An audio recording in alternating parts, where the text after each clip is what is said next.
plus another Sally object's number value. So basically, we're going to have two Sally objects already. We're going to have a Sally object that, say, has a number of 20 and another Sally object that has a number of 30. And whenever we create the brand new number, it's going to have a value of 50, so that's where we're going to be returning the brand new Sally object. So in order to do that, all you do is this, return brand new, just like that. And what this is going to do is return the brand new Sally object. So basically, we're going to be calling this on a Sally object that already exists. And what it's going to do is, this line is going to create a brand new Sally object. Right here, we give a number value to the brand new Sally object, and right here, we're just returning that brand new Sally object. Simple enough. So let's go ahead and, well, I guess now we can hop over to main and I can actually, show you guys what's going on. So the first thing we need is two already existing Sally objects with a number property that we can add together. So Sally, we'll call this object A, and we'll give it a value of like 34. Now we need another one, Sally B, and we'll give this value 21. Now we need a blank one because whenever we call this value, remember, it doesn't have a number property yet, so that's what we're going to be giving it.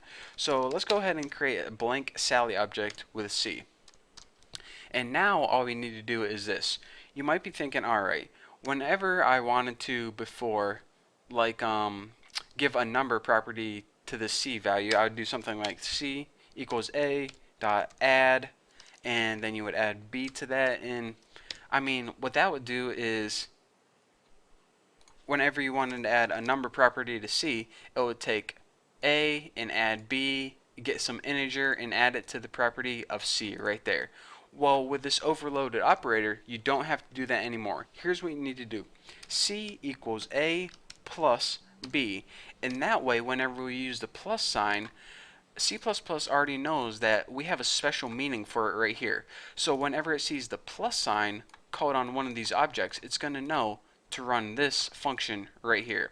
So let's go ahead and run this, and now that we use that plus sign, the C object has a num property. So let's go ahead and see out c.num, and then let's go ahead and end that line. And let me go ahead and run this real quick, and I'll show you guys that it says 55.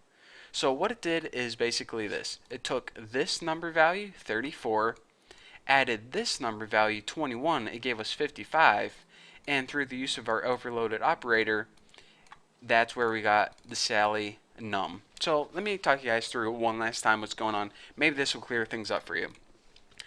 In our very first line of code, we created a Sally object, and the num had a value of 34. So we know whenever we created a Sally object and we passed in an integer, then it assigned that integer to the property of num. So we have a Sally object, and A Sally object is num 34. B Sally object is num 21.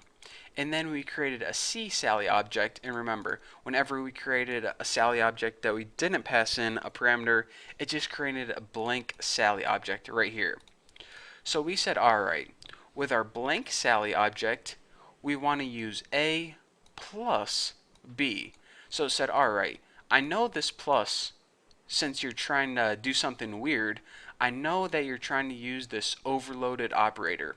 So it said, alright, C equals A plus B. That means you're trying to use C, the Sally object, with this function right now. So what it did is it took the current object, which was A, right there, and this B was treated as the parameter, another Sally object. So what it did was it took the current object's number, which was 34, it added another Sally object's number, which was 21, and it returned a brand new Sally object with 55 as its number. So as its return value, we set equal to C. So C now equals a brand new Sally object with 55 as its number. So that way, whenever we printed out our brand new Sally object with its new number, that's why it printed out 55 on the screen right there. So again, like I said, operator overloading is a little weird because it basically takes your plus sign and you don't have to use a function name anymore. So instead of this, it pretty much changes that all into a plus sign. So I know it's kind of a weird syntax at first, and to be honest, I don't use it a whole lot in my programming. So if that gives you confidence that you're probably not going to be seeing this a whole lot, then you can relax. But I just want to give you guys the idea of what operator overloading is, because whenever you're at a job and people are talking about it, you don't get lost or whatever. So that's what it is, but you won't be seeing it all too much in my programs. So now that you guys understand the concept of it, thank you guys for watching. Don't forget to subscribe, and you're probably going to have to rewatch this video a couple times and do some examples of your own. And if you have any questions, don't forget to check out my forum, thenewboston.com/forum, and hopefully I can answer them for you. So anyways, one last time, thank you guys for watching. Don't forget to subscribe, and I'll see you guys later.